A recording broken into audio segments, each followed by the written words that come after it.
Hello students, let us see the relative centrifugal force. हमने centrifuge measurement देखा, अब उसके अंदर कुछ टर्म्स है। The first term is the relative centrifugal force और जी फोर्स, और सेकंड उसमें हमें पढ़ना है sedimentation rate. So this is the part 1 and part 2 next PPT में तुम्हें दिखेगा।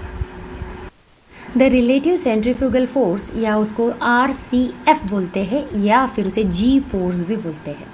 The force acting radially outward on a body moving in a circle is called as the centrifugal force. The centrifugal force depend on the angular velocity, rotation per minute. Now, angular velocity यानी rotation per minute and radius, distance between the central axis and the particle, उसे वो है हमारा radius. तो centrifugal force is equal to angular velocity, वो क्या है, denote किया है ओमेगा से, ओमेगा स्क्वायर इंटू रेडियस। उसी को अगर centrifugal force is denoted by capital F, then equation becomes F is equal to omega square into R.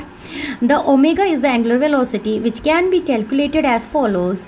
Omega is equal to 2 pi into RPM, rotation per minute, divided by 60. जब divided by 60 हो जाएगा तो बन जाएगा rotation per second. The speed of the centrifuge is expressed as RPM. ठीक है, RPM revolution per minute, but अभी हम उसने रिवोल्यूशन पर सेकेंड में हमने कन्वर्ट कर लिया, तो इसे यहाँ पे revolution per second. The greater the RPM, the greater will be the centrifugal force. अगर RPM ज़्यादा है तो ज़्यादा सेंट्रीफ्यूगल फोर्स रहेगा, और कम RPM है तो lower will be, smaller will be the centrifugal force. The longer the radius of rotation, the greater will be the centrifugal force. अगर रेडियस भी ज़्यादा रहा तो ग्रेटर रहेगा centrifugal force. The relative centrifugal force RCF is equal to 4 pi square RPM the whole square divided by 3600 into R, where omega is the angular velocity in radians per second, R is the distance of the particle from the axis of rotation, and RPM is the speed of centrifuge rotor in revolution per, यहाँ पे हो गया है second.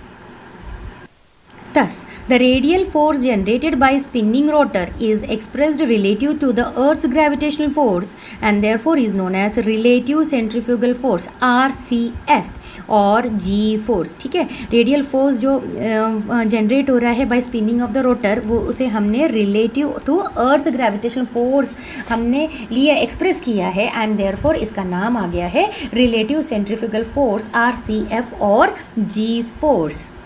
RCF is dependent on speed of rotation in RPM and the distance of the particle from the center of rotation. तो ये दो चीज़ों पे डिपेंडेंट है. Speed of rotation in RPM है उसका unit, and the distance of the particle from the centre of rotation.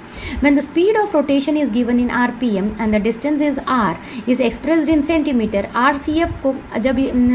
RCF को calculate कर सकते हैं by using the formula RCF is equal to 11.18 into R into N upon 1000 the whole square into G unit.